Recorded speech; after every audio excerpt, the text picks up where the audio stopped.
Hey everybody, welcome to another video in the series on why. Why do we worship the way that we do? It's such a big question, in fact, that I decided to call the whole series, Why? Do keep in mind that these are all, or mostly all, of my own personal opinions, and probably not fact unless, of course, I happen to pull something from scripture or some sort of independently conducted scientific survey study.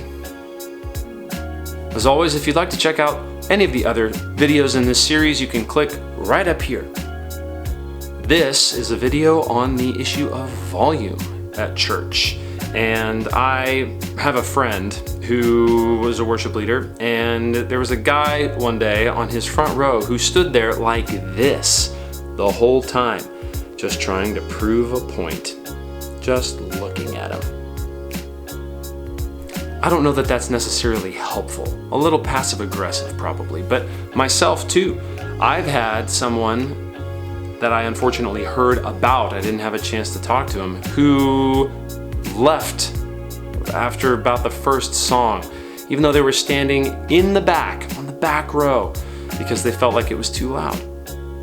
But rather than go too deep here, I do have a couple of practical thoughts. First, I will say that I hate, and that's a strong word, but I hate the idea that someone would leave and maybe not come back, or maybe develop a very specific opinion about an entire body of believers based on one experience. It's just not fair. People do it all the time. But have a conversation with somebody. Don't be passive aggressive. Second, I would say that it's valuable to remember that some people have a very different connection with loud volumes than maybe the majority of us. I'm thinking about our veterans. It's also valuable to remember that a lot of people in an older demographic have hearing loss or damage, or there are certain frequency issues that they're struggling with, and it's a very real thing for them. It's not imaginary. They're not coming up with it. They're not pulling it out of thin air. It's been documented. There I go, referencing a scientific study. And finally, remember, most churches are not really designed to be acoustically wonderful spaces. Most of them have volunteer sound teams who are not trained professionals, probably. And by the way, volunteer sound teams, that's a really good thing. Now, having said all that, here are a couple of reasons why I feel like church should be loud. Number one is that there's a difference between personal and corporate worship. Personal worship could be you sitting by yourself, maybe not even with any music on at all, and you're quiet, or you're somber, you're reflective, you're confessing, you're doubting, you're wrestling. These are all things that can be incorporated in a corporate setting, but it's hard to lead people through that. My opinion is that the corporate setting is more specifically geared towards celebration. What if we came together with all of life's ups and downs, the full spectrum of experience, we brought all that in and we got a new context for which to interpret all that we're going through and all that we're experiencing.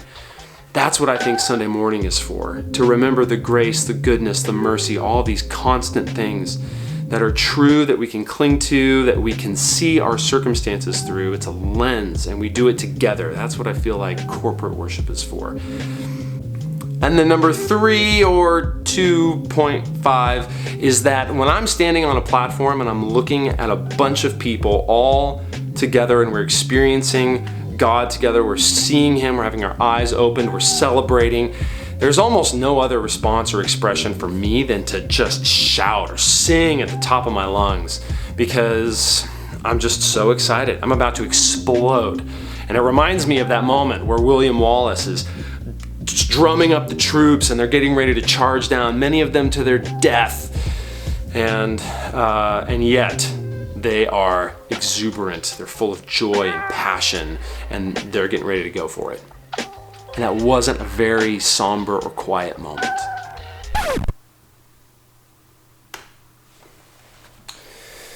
You know what though, everybody? The more I thought about this, the more I thought what's needed a lot of times is variation. It can't be loud all the time. Bring it down for an a cappella chorus. Start a song, instead of giant, enormous, explosive, start it kind of low. And I think that that's really helpful and can help a lot in this conversation. And then the third thing, in actual number 3, is that volume, just like lights or stage design or how the lobby is decorated, these are all tools in the arsenal of a worship leader or church leaders who are doing what they can to express the culture of the church and the people that comprise it, as well as to curate a space for all of these people to experience God together on Sunday morning. And so that can be, the volume issue is a real thing, and it can be stewarded well, it can be stewarded poorly. But here's the bottom line.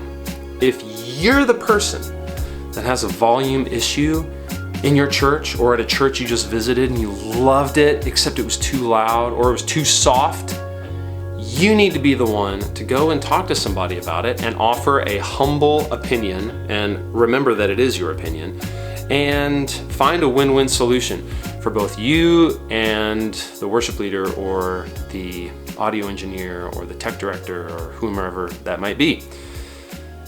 Thanks for watching, everybody. I will catch you in the next video.